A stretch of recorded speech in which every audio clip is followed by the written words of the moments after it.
Mais les féticheurs, les Youssouf Doloba, là, c'est la dame, là, apparemment une petite copine à Amadou Ampateba, Germaine Dietrlen. C'est elle, elle a dédié sa vie au Dogon.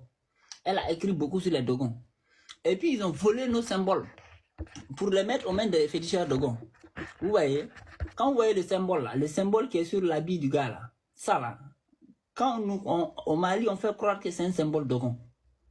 Quand on va chez les berbères, on nous fait croire que c'est un symbole berbère. Dans le drapeau berbère, c'est le symbole là qui est là-bas. Chez les Dogons, quand on voit une ancienne maison, dans les falaises de Banyagara, quand on voit sur les falaises, ça c'est dessiné, ils nous font croire que c'est les féticheurs Dogons qui ont dessiné ça. Or, ce symbole-là, il est présent, c'est le Wadabe, qui sont des millions de fois plus anciens que ces féticheurs-là. Le Sahel était habité par eux.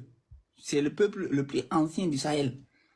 Et nous-mêmes, les peuples, on reconnaît que ceux-là, ils sont plus anciens que nous. Parce que ceux-là, ils sont trop bizarres.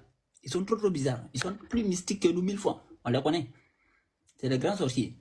Maintenant, ceux-là, leur modèle d'islam qu'ils ont là, c'est plus primaire et plus ancien.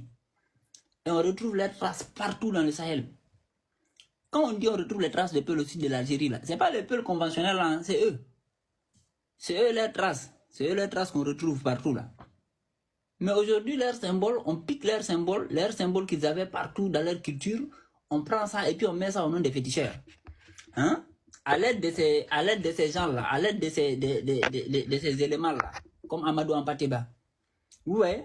Donc, moi, je ne dis pas que c'est un traître, mais je dis quand même son œuvre a été dévouée pour le mettre au service des féticheurs, pour combattre l'identité. Oui, Aruna.